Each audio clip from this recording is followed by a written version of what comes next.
Good morning. Good morning. The daily word for Sunday, October 14th, is prosperity, and we all have that. I am grateful for the many ways prosperity expresses in my life. My prospering thoughts find expression in my life in many ways.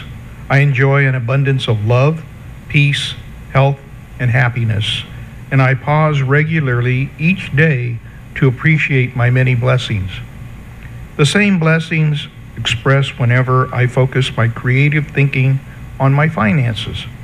No matter what my ego mind may insist, I know that I have nothing to fear.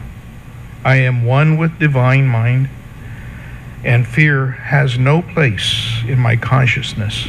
I am guided quickly and easily to choices that will lead to financial prosperity in my life. In quiet moments of meditation throughout the day, I appreciate the many ways in which my life is prospered now. And I call upon my gratitude to gently dissolve any sense of lack that I may perceive.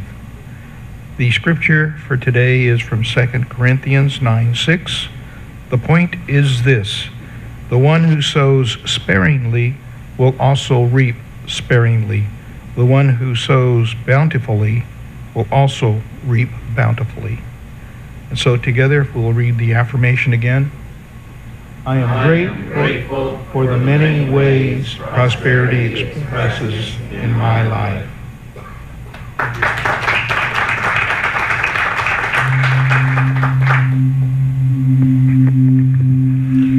Okay, I'm going to invite you now to visualize the sanctuary as a beautiful heart. Let us see this heart moving in and around and through each one of us, filling the room with love, caring, and compassion we have for ourselves and each other. See this energy moving around the room and back into the Sunday school and our children and Kayla. As we fill our heart with love, let's bring our hearts and our love and our strength right now around our Rev Deb and around Joe and around Deb's children and her grandchildren.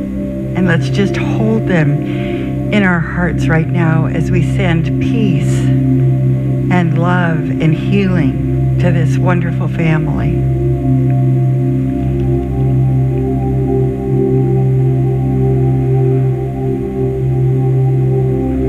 Let's see them in our heart as we sing our meditation song.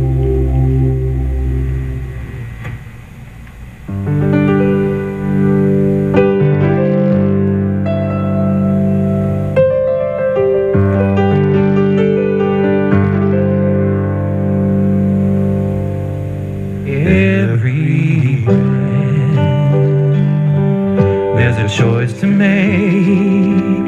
Every thought is another opportunity to shine. Be a light for all to see. The choice is mine. To manifest a destiny so divine, full of possibilities. It's plain to see. It's up to me. I will choose love. I will choose kindness. I will choose peace in every word I say. I will choose love. And I will choose honor. See the divine in everything that comes my way. Each and every day, I will choose love.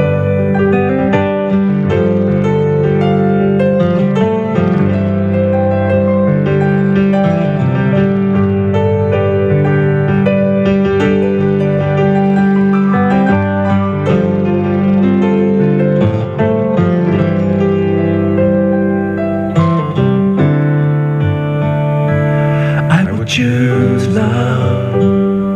I will choose kindness. I will choose peace in every word I say. I will choose love. I will choose honor. See the divine in everything that comes my way. Each and every day, I will choose love.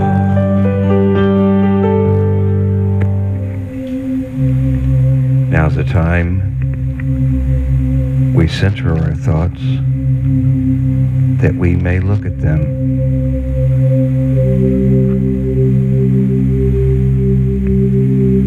As we look at our thoughts, we recognize they are not us. Our thoughts are things that come and go. They are like the wind. They blow in and they blow out. Now is the time to watch them.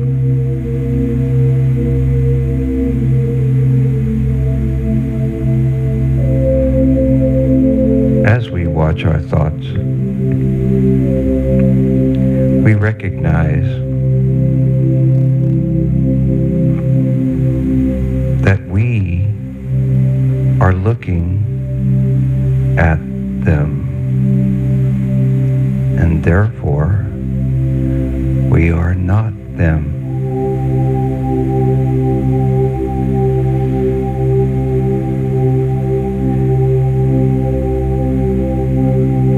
As we quiet the mind and release every thought that appears to come in our mind, we notice a peaceful presence that permeates our awareness.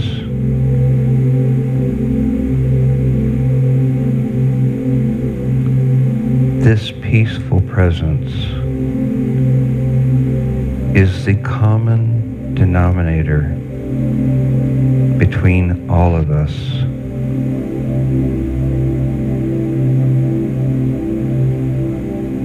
Each and every one of us in this room shares this presence. In fact, we are this presence.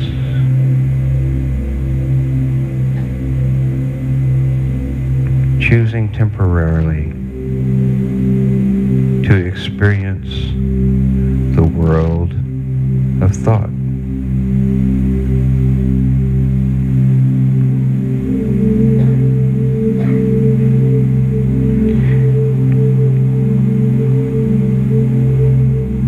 Now, as we recognize the true nature of our existence, we release all attachments to that which we think is important, because all thinking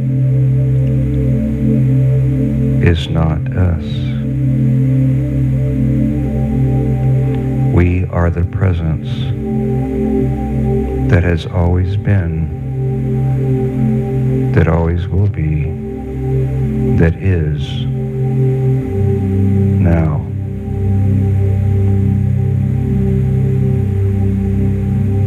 So at this moment, we take this time to allow the presence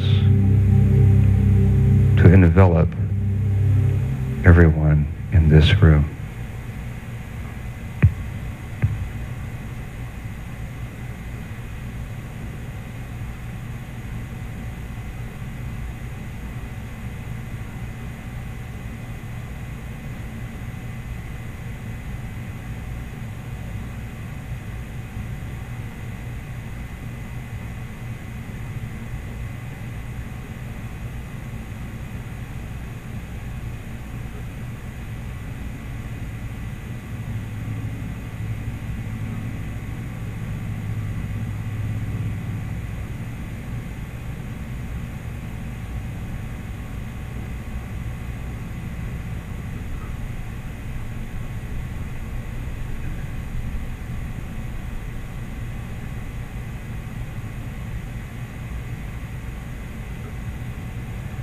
as we return to the world of thoughts.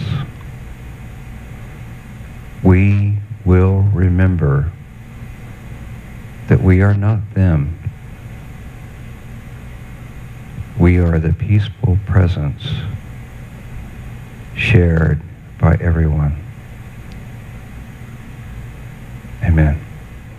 Aloha. Morning. Wow, I got a script. I don't need a script. Aloha. This is the energy that we feel when we first arrive at the airport. Welcome, my friends. When you first feel this aloha, each island is so different, and it's like, oh my gosh, there's something different about this island.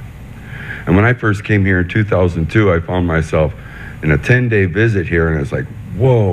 We picked up a rental car at the Hilo Airport, and we're just leaving the airport, and it's nighttime, and come up to a red light, and here this convertible pulls up, the top down, the kids had just gotten out of a movie, and we're starting to talk back and forth at a red light.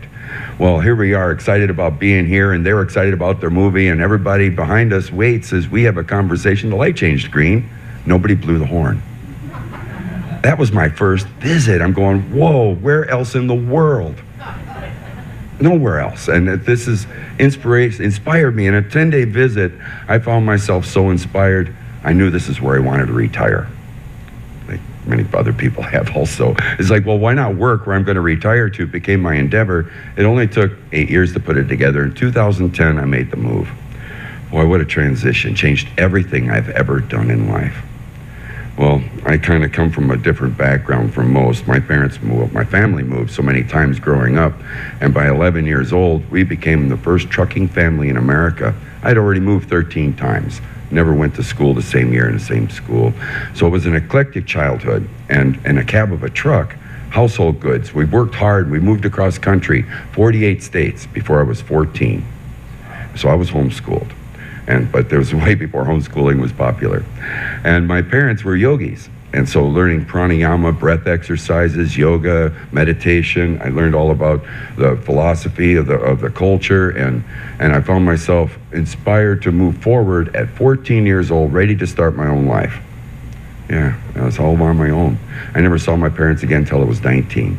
So it was quite a childhood, but I learned from my parents to learn from everyone I met along the way, that everyone is your teacher. Even that bum on the street has knowledge for you. It's probably a good thing to maybe learn from this. What you don't want to become might be more important than what you do want. And so utilizing this thought and growing up kind of put on a spiritual path young, I studied many different philosophies growing up.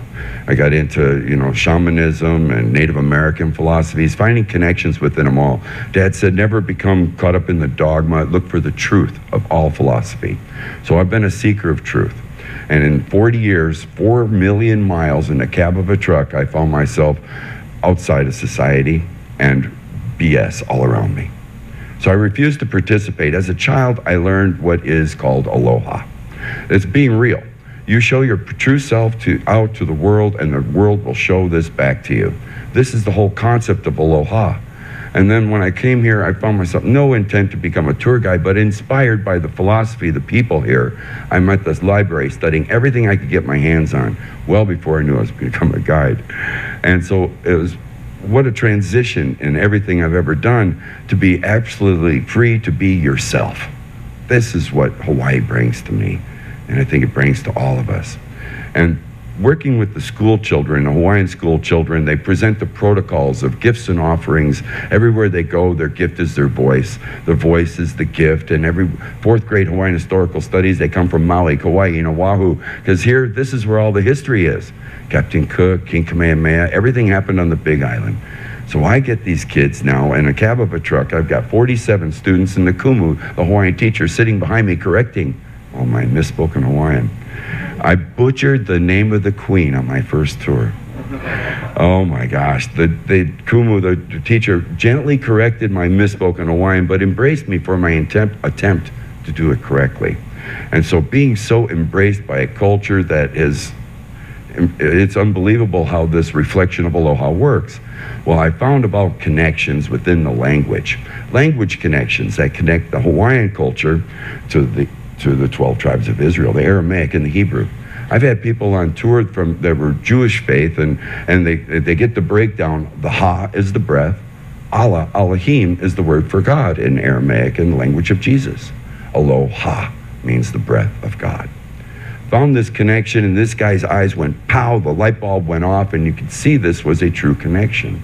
Through the language, Hawaiian language is connected through India, through Africa, and in Africa it's the tiki, the kiki, kapu, tabu, similar in tone, exact in meaning. In India, the yogis of India did miraculous things. We have all heard of floating yogis and yogis doing things that are just, well, this is pranayama, breath exercises, that I learned as a child. My parents studying yoga, we did breath exercises going down the road at 60 miles an hour, 1 breath per minute, 1 breath per mile.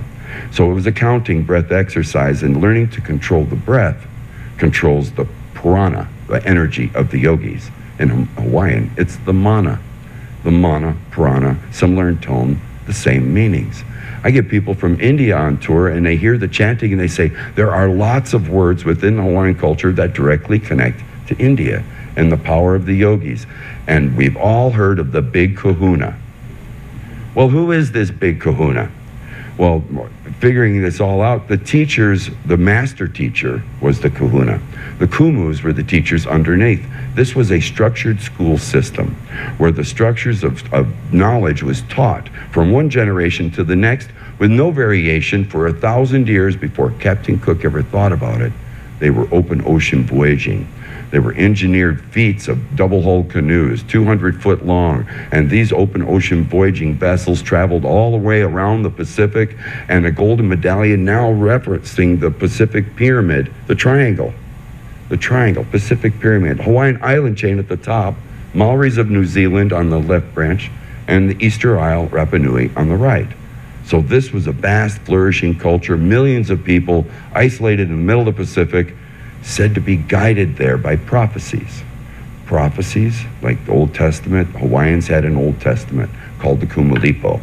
Begat, begat, begats, marking the lineage of their culture so they never forgot where they came from. I'm dropping here.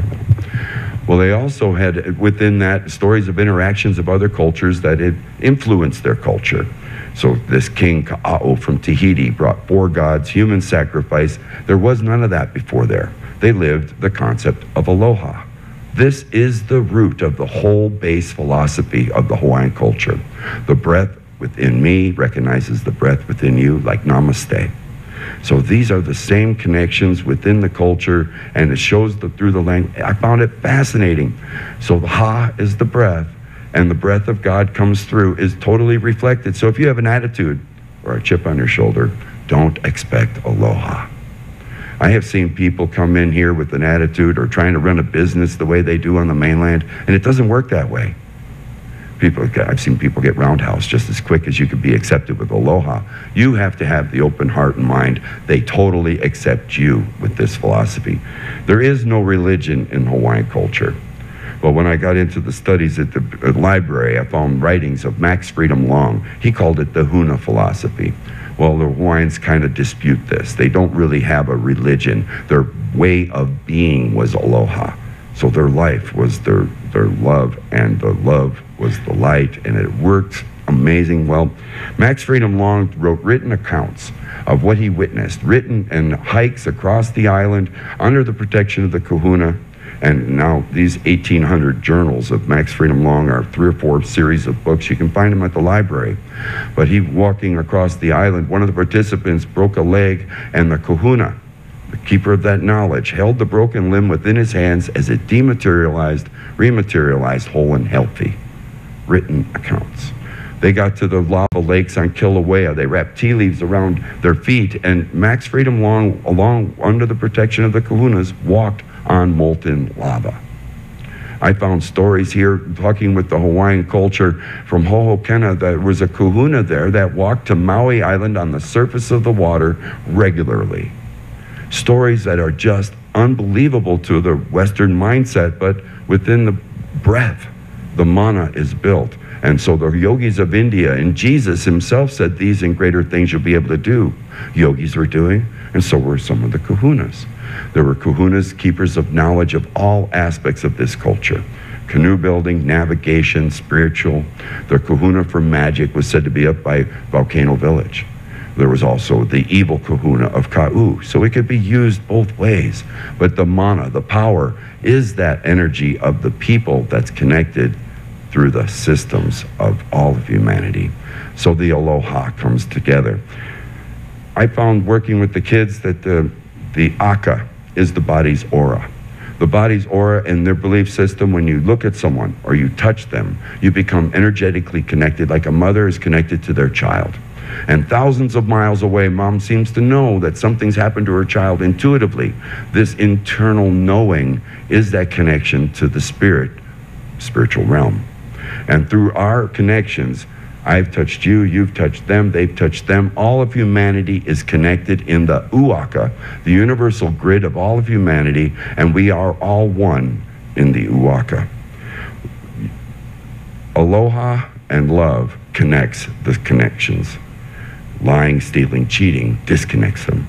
That's why people get separated from their families. And they can be helped and healed through prayer, meditation, and the reconnections of these Aka connections. They don't even have to know you're doing it, but there is studies done where people have actually healed people through prayer, connecting that spiritual connection to people who are in jails and lost from society, separated from their families. Your prayers have power, and putting that power into the connection without intention of anything but God's greatest good, because the ripples of that spread out across everything. Tragedies, dramatic things happen. Well, you say, how can you find good in something like this? But the ripples of everything that happens affects everybody, and it's up to us individuals to learn from them. The lessons can only be learned through these experiences. And if you don't learn the lesson, you end up repeating them over and over again. So it's one of those things that we find ourselves trapped in. And until we can let go and let God, we can move forward and reconnect. Then you be yourself. Well, recognizing the BS as a kid, I found myself avoiding it all, and I was quiet and alone for 40 years. I've kind of exploded at this point. It's really fun to be able to share some of these things that I've come to love about the island and these connections of breath. So the mana is a similar word as prana, and the yogis did the prana energy, pranayama. The Hawaiians did chanting over pools of water and a perfect breath control. With this, they built their mana. So the practice of breath is the key. The key. The better you can breathe, the breath, it becomes the moment of now. You can't change the past. You don't know what the future holds, but all we have is this moment right now. And focusing on the breath unites you with the moment. Okay? You can't think about anything else if you're thinking about your breath. So practicing your breath for a minute at a time, 1 breath per minute, inhale for 8, hold for 32, exhale for 16, hold empty for 8 is 1 full cycle. Pranayama breathing. Many different patterns build different energy. This one is a powerful breath exercise that builds the mana within your system, and then it explodes out. We were giving prana energy to cars, traffic, passing. If somebody has an accident, we're sharing the light. I learned yogic healing as a child, the laying on of hands. Well, then I got to study Christianity and the laying on of hands, and Reiki. I've been 30 years working with Reiki, energy healing, and Sukha Mahakari, the Japanese modality of energy work. These are all modalities of energy, and it's divine energy. It's nothing of the practitioner, but it's just an open channel. Through meditation and breath work, we connect and become the channel to let this light through. Wow. Let that settle in for a moment. And so the Hawaiians called it the Uaka, and our great spirits and the great spirit above and our ancestors dwell in the Uaka.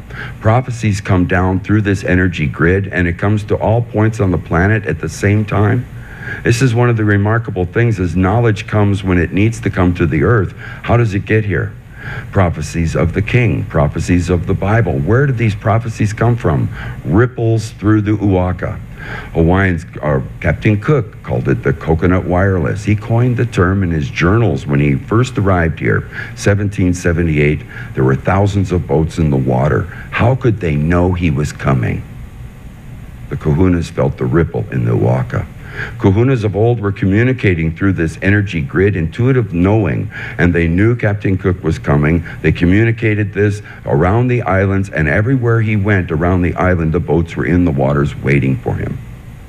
So this was flabbergasting and the first coining of the term, the coconut wireless. So as we're all part of the same family, the energies that ripple through all this, our ancestors dwell there, the Great Spirit above, and we connect through this. The only block is our thinking. Our thinking. Our thinking limits us in everything we do. We don't believe it, then we can't do it. But the more you open up through meditation and clear the thinking and the thoughts and the waves and just the pictures that go by, that is the thoughts of thinking. But you are the thinker, the one doing the thinking, and you have control of the thoughts. And you can decide what you want to dwell on. Controlling your thoughts gives you the power of, through meditation, of controlling your tools or the gifts of the spiritual being. And my growing up, my family studied the Yoga Sutras of Patanjali, deep awakening of the spiritual man. And so the conversations in the cab of a truck were pretty intense in my house, I tell you. So what an education I got, and then seeing all these philosophies of the world coming together under aloha, isolated out here in the middle of the Pacific, so their belief system could maintain purity, and interactions are shown to us through the Kumalipo, the changes within. Aloha was the base root of everything. They had no kings pre-1200. On the golden disc that's now surfaced, pre-1200 is the date. The pyramid of the Pacific Triangle on the backside is the Star of David, showing the connection to the 12 tribes of Israel. So the Hawaiian culture is one of the lost tribes, as Ethiopia is one of the lost tribes of Africa. Ethiopians were double-hulled reed canoes for 500 years before Columbus discovered the east coast of the U.S., and Hawaiians in their double-hulled koa wood canoes 500 years on the west coast of the United States. Both of these tribes were voyaging and knowledge and engineers. It was incredible stuff to find these connections. So it's just amazing for me to be able to share this stuff. And I can get deeper into a lot of it, but these are some of the stories that brought me to really accept this aloha. And I found I could just be myself, and this is the way I learned as a child. So it's like, really, let go of all those preconceived ideas that you have when you come here. And I had to change everything, from the way I ate, to the way I shopped, everything had to be changed. And when you come here, you'd learn to live the aloha. Where else do you go where people stop on the road and wave you out into the street? Yeah, it's nowhere else. They run you over in New York. So with love and gratitude, we connect. And that is our connection, love and gratitude. And so with that connection, we want to do God's will. And servicing and do service according to God's will, we can heal. And we can offer the healing by reconnecting the uwaka, the energy grid of all of humanity, to the Great Spirit and our ancestors above. And so when this happens, magic happens. And the limits are boundless. And so in asking for the meaning of the story is done in the Hawaiian chant. It's a pule ole, a chant, a prayer chant. And it's the Eomai. I've done it before, but it's a fitting chant because there's layers. And the first is the body, is the telling of your story. Because when you can tell your story, you don't have to relive it. The second is the mind, the deeper meaning. Why are they telling the story to their children? There's a purpose for the experiences, to learn from that experience. And the third octave is the spirit. Why are we having these experiences that become our stories? Grant us, O Great Spirit, and our ancestors, the wisdom of the experience, so we don't have to relive the story over and over again. And so finishing up, I'd like to share this chant again with you, the Eomai. It goes something like this. Eomai,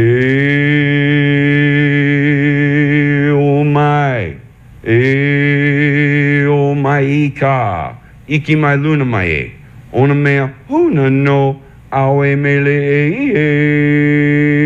Eomai, Eomai, Eomai, Eomai ka, iki mai luna mai, ona mea huna no, awe mele oh my, oh my, oh my, oh my ka, iki mai luna mai, ona mea huna no, awe mele.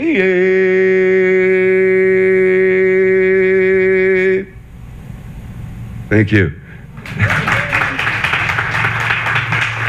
It's an honor and a pleasure to serve and to share. Aloha.